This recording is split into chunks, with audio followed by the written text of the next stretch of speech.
بسم اللہ الرحمن الرحیم، الحمدللہ والصلاة والسلام علی رسول اللہ۔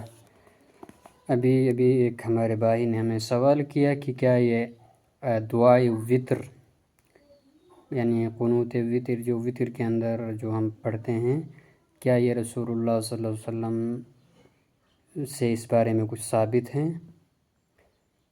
تو اس بارے میں واقع حدیث ہے، اور ہمارے جو بھائی ہیں ان کو غلط فہمی ہوئی ہیں، اس غلط فہمی کا ازالہ بھی ہم آخر میں کرتے ہیں۔ بہرحال جو یہ دعائے وطر ہے، اللہم اہدنی فی من ہدیت وعافنی فی من عافیت الی آخری، یہ اس بارے میں حدیث ہے، سنن ترمذی کے اندر ہے، حدیث نمبر 460 پر 464۔ حدیث کے راوی ہیں حضرت حسن نواسہ رسول اللہ صلی اللہ علیہ وسلم کے نواسے اور پھول۔ فرماتے ہیں حضرت حسن رضی اللہ عنہ، علمنی رسول اللہ صلی اللہ علیہ وسلم کلمات، اللہ کے نبی صلی اللہ علیہ وسلم نے مجھے کچھ کلمات سکھائے، اقولہن فی الوتر، جنہیں میں وطر میں پڑھتا ہوں۔ وہ کلمات کیا ہیں؟ فرماتے ہیں اللہم اہدنی فی من ہدیت وعافنی فی من عافیت وتولنی فی من تولیت الی آخر۔ تو کنفیوژن کیا ہے ہمارے اس بھائی کو؟ سب سے پہلے کہ انہیں پتہ نہیں کون یہ پٹی پڑھاتے ہیں کہ کوئی بھی مسئلہ جب صحیح بخاری میں نہیں ہے تو کہتے ہیں کہ صحیح بخاری میں نہیں ہے۔ اگر صحیح بخاری میں ہونا کوئی یہ لازم نہیں ہے، کتب احادیث کی اور بھی ہیں، اور بھی کتب احادیث ہیں جن میں بلکہ کثرت سے مسائل موجود ہیں، تو ان کی طرف رجوع کرنا چاہیے، ضروری نہیں ہے کہ صحیح بخاری میں ہوں۔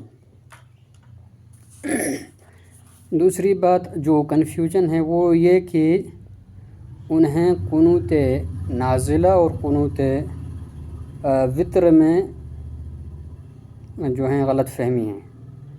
انہیں کہا کہ وہ اس روایت کو اس کے ساتھ خلط ملط کر رہے ہیں کہ نبی صلی اللہ علیہ وسلم نے ایک مہینہ جو ہے یہ قنوت جو ہیں پڑھی ہیں، اس کے بعد آپ نے چھوڑ دیا ہے۔ دراصل وہ قنوت نازلہ ہیں جو آپ فجر نماز میں پڑھتے تھے، کہ کفار نے 70 صحابہ جنہیں نبی علیہ السلام نے اخلاق کی طرف معلم بنا کر بھیجے تھے، ان میں سے 67 جو کی تعداد ہیں، ان لوگوں نے دھوکے سے شہید کیا تھا، 3 ان میں سے بچ گئے تھے۔ سن 4 ہجری کا یہ واقعہ ہے۔ تو ان میں اکثر علماء صحابہ کہیں یا حفاظ یا قراء صحابہ تھے، اور یہ واقعہ سیرت کی کتابوں میں بیر معونہ کے نام سے مشہور ہیں۔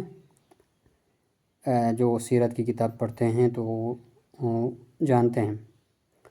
تو اس واقعے سے جو ہے نبی علیہ السلام جو ہے نہایت ہی غمگین اور بے چین ہوئے، اور اس وجہ سے آپ علیہ السلام روزانہ فجر نماز میں ان کے لیے بددعا دیتے تھے، ان کے لیے جنہوں نے ان کو شہید کیا تھا، یہاں تک کہ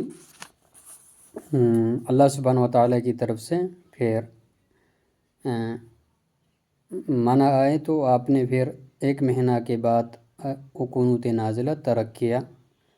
تو وہ جسے اب علیہ السلام نے 1 مہینہ جاری رکھا وہ قنوت نازلہ ہے، اور یہ قنوت وطر ہے جو کہ بالکل صحیح حدیث سے، جیسے ابھی ہم نے کہا، ترمذی کی روایت سے ثابت ہے۔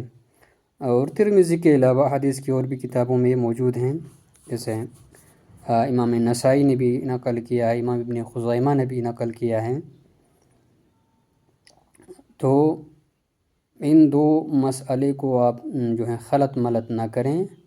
قنوت وتر بالکل ثابت ہیں، اور قنوت نازلہ جسے آپ نے ترک کیا وہ الگ مسئلہ ہیں۔ تو امید کرتا ہوں کہ یہ مسئلہ آپ کو واضح ہوئے ہوں گے۔ اللہ سبحانہ و تعالی ہمیں صحیح فہم دے اور جلد بازی سے کام لینے سے اللہ تعالیٰ میں بچائیں۔ السلام علیکم۔